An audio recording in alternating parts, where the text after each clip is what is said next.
افلا یتدبرون القرآن، تدبر قرآن، مولانا امین احسن اصلاحی۔ سورہ زخرف آیات 1 تا 25، حصہ دوم۔ اعوذ باللہ من الشیطان الرجیم، بسم اللہ الرحمن الرحیم۔ وَجَعَلُوا لَهُ مِنْ عِبَادِهِ جُزْءًا إِنَّ الْإِنسَانَ لَكَفُورٌ مُبِينٌ۔ اس آیت کا تعلق اوپر کی آیت 9 وَلَئِن سَأَلْتَهُمْ مَنْ خَلَقَ السَّمَاوَاتِ وَالْأَرْضَ إِلَى الْآيَةِ سے ہے۔ وہاں اس کے بعد تضمین کی آیتیں آ گئیں، اس وجہ سے ان تضادات پر کوئی تبصرہ نہیں ہوا جو اعتراف کرنے والوں نے اپنے اندر جمع کر لیے تھے۔ اب یہ ان تضادات پر تبصرہ ہو رہا ہے۔ گویا پوری بات یوں ہے کہ ایک طرف تو ان لوگوں کا اقرار یہ ہے کہ زمین و آسمان کا خالق خدا ہی ہے، دوسری طرف انہوں نے خدا کے بندوں میں سے کچھ کو خدا کا جز یعنی شریک ذات بنا رکھا ہے۔ ان کا یہ عقیدہ ان کے اپنے مسلمہ کے خلاف ہے۔ اگر اللہ تعالیٰ ہی تمام آسمانوں اور زمین اور ان کے درمیان کی چیزوں کا خالق ہے تو ہر چیز اسی کی مخلوق ہوئی، پھر کوئی چیز اس کا جز کیسے ہو سکتی ہے؟ کسی چیز کے اس کا جز ہونے کے معنی تو یہ ہوئے کہ وہ اس کی ذات کے اندر سے وجود میں آئی ہو، اور پھر اس کا لازمی اقتضا یہ بھی ہے کہ وہ اس کی کفو اور ہم سر ہو۔ اس بات کے ماننے کے بعد خدا کی یکتائی اور بے ہمگی کہاں باقی رہی؟ یہ امر یہاں ملحوظ رہے کہ مشرکین کے دیویوں دیوتاؤں میں کچھ تو وہ تھے جن کو وہ صرف خدا کی صفات یا اس کے حقوق میں شریک مانتے تھے، اور کچھ ایسے بھی تھے جن کو وہ اس کی ذات میں بھی شریک تصور کرتے تھے۔ مثلاً ملائکہ کے متعلق ان کا تصور یہ تھا کہ یہ خدا کی بیٹیاں ہیں جو اس کی بڑی چہیتی ہیں، ان کی پرستش شفاعت اور نجات کا ذریعہ ہوگی۔ قرآن نے یہاں ان کے اسی زعم کی تردید کی ہے کہ خدا کے سوا جو بھی ہیں سب اس کی مخلوق ہیں، کسی چیز کو بھی اس کے جز ہونے کی حیثیت نہیں حاصل ہے۔ یہ انسان کا انتہائی ناشکرا پن ہے کہ اس کو سب کچھ حاصل تو ہوا ہے خدا سے، لیکن وہ دوسروں کو دیوی دیوتا بنا کر ان کے گن گاتا ہے اور ان کی پرستش کرتا ہے۔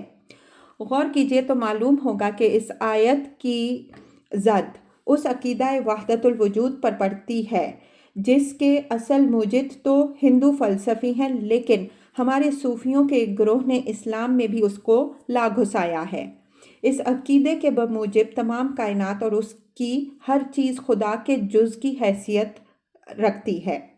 تو جن مشرکین عرب کا فرشتوں کو خدا کا جز بنانا شرک ٹھہرا تو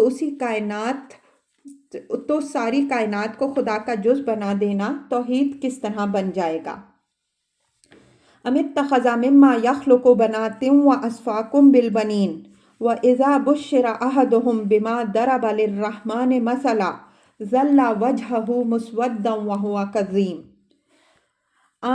استنکار و استعجاب کے مفہوم میں ہے۔ مشرکین عرب فرشتوں کو خدا کی بیٹیاں جو قرار دیتے تھے، ان کے اس عقیدے پر ایک دوسرے پہلو سے نکیر فرمائی۔ اوپر والی آیت میں ان کے جز خدا ہونے کی تردید تھی۔ اس آیت میں ایک نفسیاتی پہلو سے ان کے اس عقیدے کے بھونڈے پن کو واضح فرمایا کہ صرف یہی ستم نہیں کہ خدا کی مخلوقات کو اس کا ایک جز بنائے دے رہے ہیں، بلکہ ستم بالائے ستم یہ کہ بیٹیوں کو اپنے لیے تو ایک نہایت نفرت کی چیز سمجھتے ہیں، لیکن خدا کی طرف ان کو منسوب کرنے میں کوئی آر محسوس نہیں کرتے۔ کوئی ان سے پوچھے کہ جب خدا ہی سب کچھ پیدا کرتا ہے تو اس نے اپنے لیے بیٹیاں کیوں پسند کی، جبکہ ان کا اپنا حال یہ ہے کہ ان میں سے کسی کو بیٹی کے پیدا ہونے کی خبر دی جائے تو غم سے اس کا چہرہ سیاہ پڑ جاتا ہے اور وہ برابر گھٹا گھٹا رہنے لگتا ہے۔ مطلب یہ ہے کہ اس عقیدہ کے گھڑنے میں صرف یہی نہیں کہ عقل سے انہوں نے کوئی کام نہیں لیا، بلکہ یہ اس احساس شرافت کی بھی بالکل نفی ہے جو انسانی فطرت کا بالکل بدیہی تقاضا ہے۔ اگر ان کی سمجھ میں یہ بات نہیں آئی کہ خدا کا کوئی شریک نہیں ہو سکتا تو کم از کم وہ اتنا انصاف تو کرتے کہ خدا کی طرف وہ چیز نہ منسوب کرتے جس سے وہ خود اس درجہ بیزار اور نفور ہیں۔ یہ عقیدہ ایجاد کر کے انہوں نے صرف عقل ہی کی تذلیل نہیں کی بلکہ احساس عدل سے بھی بے مائگی کا ثبوت بھی دیا ہے۔ امن ینشأ فی الحلیۃ وہو فی الخصام غیر مبین، یہ ان کے اس احساس کی تعبیر ہے جو لڑکی کی ولادت کی خبر سن کر ان کے دل میں پیدا ہوتا اور ان کی گھٹن کا باعث ہوتا۔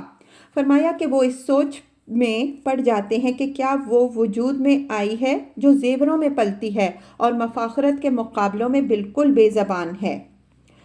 لفظ خصام یہاں مبازرت اور مفاخرت دونوں معنوں پر مشتمل ہے، اور عرب جاہلیت ان دونوں ہی چیزوں کے رسیا تھے۔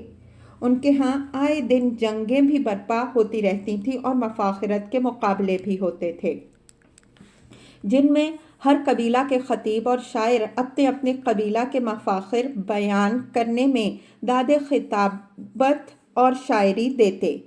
ظاہر ہے کہ عورت ان دونوں ہی میدانوں میں فروتر تھی، نہ وہ زرہ بختر اور شمشیر و سنا کی مخلوق تھی اور نہ خطابت و شاعری کی۔ اس وجہ سے اہل عرب کی نگاہوں میں اس کی کچھ زیادہ اہمیت نہ تھی، اور یہ بات کچھ اہل عرب ہی کے ساتھ مخصوص نہیں ہے۔ اس زمانے میں بھی عورت کو جو اہمیت حاصل ہوئی ہے وہ نمائش کی مجالس ہی میں حاصل ہوئی ہے۔ مبارزت اور مفاخرت کے اعتبار سے تو آج بھی وہ وہی ہیں جہاں عرب جاہلیت کے دور میں تھی۔ یہ امر یہاں اچھی طرح ملحوظ رہے کہ عورت پر یہ تبصرہ اللہ تعالیٰ کی طرف سے نہیں ہے بلکہ ان اہل عرب کی طرف سے ہے جو فرشتوں کو خدا کی بیٹیاں قرار دیتے تھے۔ عام طور پر مفسرین نے یہ خیال کیا ہے کہ یہ تبصرہ اللہ تعالیٰ کی طرف سے ہے۔ یہ غلط فہمی لوگوں کو کلام کے سیاق پر نہ غور کرنے کی وجہ سے ہوئی ہے۔ وَجَعَلُوا الْمَلَائِكَةَ الَّذِينَ هُمْ عِبَادُ الرَّحْمَنِ إِنَاثًا أَشَهِدُوا خَلْقَهُمْ سَتُكْتَبُ شَهَادَتُهُمْ وَيُسْأَلُونَ۔ ان کے اس واہمہ پر ایک اور پہلو سے بھی ضرب لگائی۔ فرمایا کہ انہوں نے فرشتوں کو جو عورتیں بنا رکھا ہے تو آخر ان کے اس دعوے کی بنیاد کیا ہے؟ کیا جب اللہ تعالیٰ نے فرشتوں کو پیدا کیا تو اس وقت یہ موجود تھے؟ اس کے بعد نہایت سخت الفاظ میں دھمکی دی ہے کہ ان کا یہ دعویٰ نوٹ رہے گا اور ایک دن ان سے اس کی پرسش ہونی ہے۔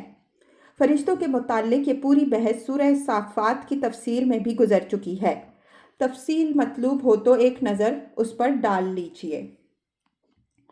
وَقَالُوا لَوْ شَاءَ الرَّحْمَنُ مَا عَبَدْنَاهُمْ مَا لَهُمْ بِذَلِكَ مِنْ عِلْمٍ إِنْ هُمْ إِلَّا يَخْرُصُونَ أَمْ آتَيْنَاهُمْ كِتَابًا مِنْ قَبْلِهِ فَهُمْ بِهِ مُسْتَمْسِكُونَ بَلْ قَالُوا إِنَّا وَجَدْنَا آبَاءَنَا عَلَىٰ أُمَّةٍ وَإِنَّا عَلَىٰ آثَارِهِمْ مُهْتَدُونَ۔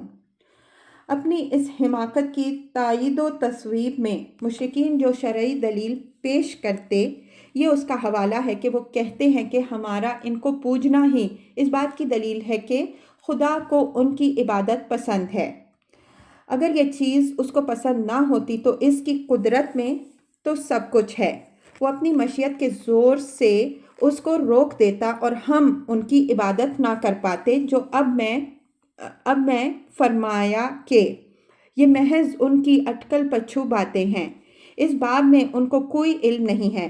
خدا کی پسند یا ناپسند کے جاننے کا یہ ذریعہ نہیں ہے کہ کسی شخص یا گروہ کو کسی برائی کے کرنے کی ڈھیل ملی ہوئی ہے۔ اگر یہ کوئی دلیل ہے تو یہ دلیل ہر چور، ہر زانی، ہر بدماش اپنی چوری اور بدماشی کے جواز بلکہ استحسان کی تائید میں پیش کر سکتا ہے اور کہہ سکتا ہے کہ اگر یہ بات خدا کی مرضی کے خلاف ہوتی تو وہ اپنی مشیت کے زور سے اس کو روک دیتا، لیکن جب اس نے اس کو نہیں روکا تو اس کے صاف معنی یہ ہیں کہ ہم نے جو کچھ کیا اس کی مرضی سے کیا اور ہمارا یہ فعل اس کو پسند ہے۔ ام آتیناہم کتابا من قبلہ فہم بہ مستمسکون۔